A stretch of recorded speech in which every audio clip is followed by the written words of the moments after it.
మాకిద్దరికి ఇన్‌స్టాగ్రామ్‌లో పరిచయం అయింది. మాది 1 మంత్ లవ్వే. 2 మంత్స్‌లో మ్యారేజ్ అయితే అయిపోయింది. చెప్పప్పుడు ఒక్కసారిగా అనిపిస్తుంది, బాధ అనిపిస్తుంది, ఏడిపిస్తుంది. So hello guys, welcome to my channel Madhu smiley vlogs.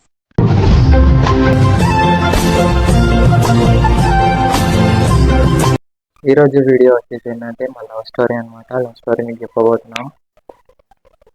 ఇది నా న్యూ వ్లాగ్ అనమాట. కొంచెం సపోర్ట్ చేయండి. వీడియోలోకి వెళ్ళే ముందు అయితే మీకు ఒకటి చెప్పాలనుకుంటున్నాను. Like, share and subscribe. So నేనైతే మీకు అందరికీ తెలుసు. తినైతే మన వైఫ్ అనమాట. తిన పేరు అనుష, మా వైఫ్.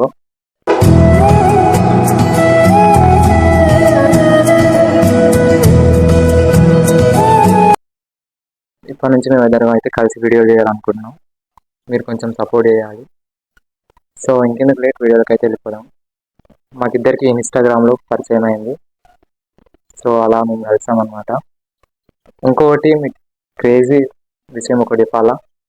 మాది 1 మంత్ లవ్వే. 2 మంత్స్‌లో మ్యారేజ్ అయితే అయిపోయింది.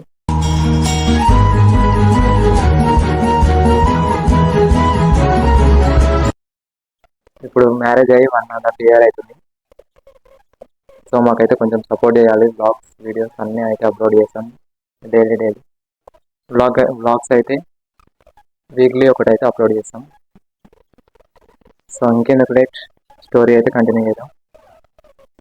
స్టోరీ ఓపెన్ చేస్తే న్యూ ఇయర్ రోజు నైట్, 2023 న్యూ ఇయర్ రోజు నైట్ 12 అవుతుందో చెప్పో టైం అది.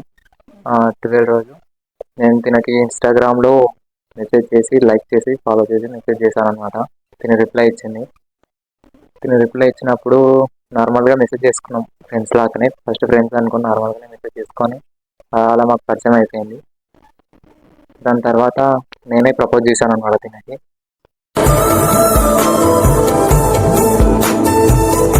ఫస్ట్ ప్రపోజ్ చేయగానే అందరు అమ్మాయిలా ఏమి కూడా కాదన్నాను. ఫస్ట్ ఫ్రెండ్స్ రాగానే మూవ్ అయినాం ఫస్ట్లో.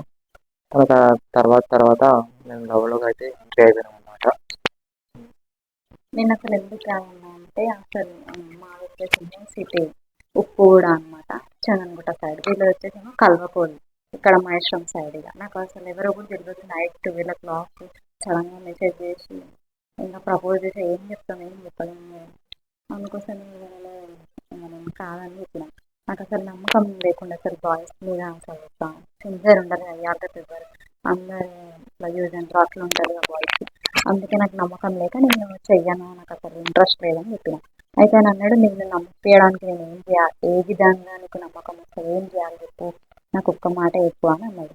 అయితే నేను ఎట్లన్నా సరే నీకు ఒక ఛాన్స్ ఇస్తా, నేను ఎట్లన్నా నన్ను ఫస్ట్ పెళ్లి చేసుకో, తర్వాత లవ్ చేసుకున్నాం, లైఫ్ లాంగ్ పెళ్లి చేసుకొని చూపెట్టు ఫస్ట్ అని చెప్పినాం.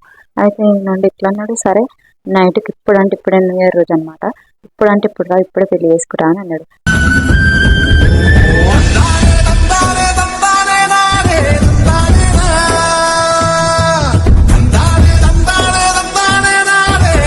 నేను ఇక నమ్మలేను అనమాట, అందరిలాగా ఈయననే అని అనుకున్నా. కానీ నేను అసలు చాలా షాక్ అయిపోయాను. న్యూ ఇయర్ రోజే న్యూ లైఫ్ లాగా అనిపించింది నాకు. అసలు నేను అనుకున్నాను ఈరోజు కొత్తగా స్టార్ట్ అవుతుంది, ఎట్లుంటుందో అని అనుకున్నా. కానీ ఇంత అద్భుతం జరుగుతుందని నేను అసలు ఎక్స్పెక్ట్ చేయాలి. ఆ గాడ్ ఇక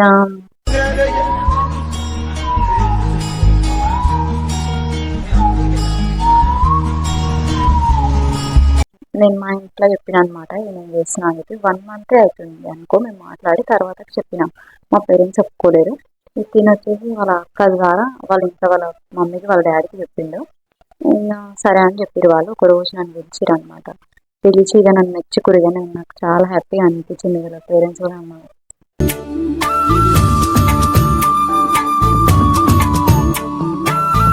ఒప్పుకునే వరకల్లా. ఇక తర్వాతకి అసలు మా మమ్మీ వాళ్ళతో ట్రై చేసిన, ఇక వాళ్ళు ఒప్పుకోలేరు. ఇక వీళ్ళే ఇక మేము ఉన్నాం కదా, వాళ్ళ మమ్మీ డాడీ మేము ఉన్నాం కదా, మేమే చేసుకుంటాం నేను మ్యారేజ్, వచ్చేసి నీకు ఇష్టం ఉంటాయి అని అన్నారు. ఇక సపోర్ట్ చేసారు నాకు. నాకైతే అసలు వీళ్ళ మమ్మీ డాడీ అసలు నాకు అత్తమామలాగా అనిపించట్లేదు, సొంత అమ్మ నాయనలాగా అనిపిస్తుంది నాకు.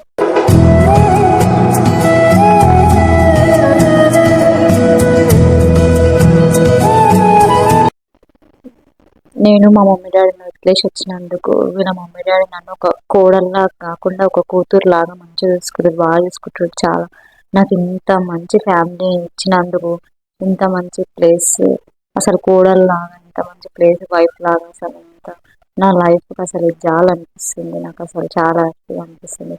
అప్పుడు నేను ఇట్లా బాధపడిన టైంలో నాకు సపోర్ట్గా ఉన్నాడు, నన్ను ముందుకు తీసుకొచ్చింది. కానీ ఇప్పుడు మా మమ్మీ వాళ్ళు మాట్లాడుతారు, ఇంకా ఒకసారి కూడా వచ్చి పోయిండే, ఇప్పుడు అంతేం లేదు, కాల్ చేస్తారు అప్పుడప్పుడు. కానీ ఒక ఒక టైంలో చాలా ఇట్లా అనిపించింది, చాలా బాగా అనిపించింది.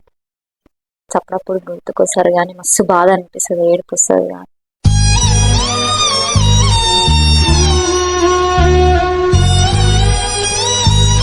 ఏం చేసాం, ఇక వారు నా దగ్గర లేరు అన్న అనిపిస్తుంది. ఇక కానీ వాళ్ళు నా కోసం రాలేరు ఎవ్వరు. ఇంకా వీళ్ళ మమ్మీ డాడీ, ఇంకా మా మమ్మీ డాడీ అనుకుంటా, వీళ్ళ మమ్మీ డాడీ వాళ్ళని మా మమ్మీ డాడీ లాగా చూసుకుంటా. ఇక అన్నీ నాకు ఇతను నన్ను చాలా మంచిగా చూసుకుంటాడు. ఇంత మంచి హస్బెండ్ దొరుకుతాడని నేను ఎక్స్పెక్ట్ చేయను అస్సలు. సో గైస్, మా స్టోరీ అయితే ఇదనమాట. సో మీకు మీతో అయితే ఇంకోటి షేర్ చేసుకుందాం అనుకుంటున్నాను. నేనైతే 10th అయితే చేయలేను, 8th వరకైనా స్టడీ. 8thలోనే ఆపేసిన అనమాట. నాకు అప్పుడు అంత ఇంట్రెస్ట్ అయితే లేకుండే, 8thలోనే ఆపేసిన. సో అయినా సరే తిను నన్ను అది తెలిసినాక కూడా నన్ను మ్యారేజ్ చేసుకుంది. కొంతమంది అయితే స్టడీ లేని అయితే ఎవరు చేసుకోరు. నువ్వేం చేయకపోయినా నేను పోషించుకుంటా అని చెప్పేసి అయితే తిను నన్ను మ్యారేజ్ చేసుకుంది. సో ఆ విషయంలో అయితే నేను చాలా హ్యాపీ. సో ఇంకా నెక్స్ట్ వీడియోలో అయితే నేను చాలా చేస్తుంటా. మేమిద్దరం కలిసి వీడియోలు అయితే చేసిన పని ఉంది, కొంచెం మీరే సపోర్ట్ చేయండి. సో లైక్లు అయితే వేయండి, షేర్ అయితే వేయండి, కామెంట్ అయితే వేయండి. సో ఈ వీడియో అయితే ఇంతలోనే ఆపేస్తున్నాను, ఎందుకంటే తిను బాధపడుతుంది కాబట్టి. సో నెక్స్ట్ వీడియోలో అయితే కలుసుకుందాం.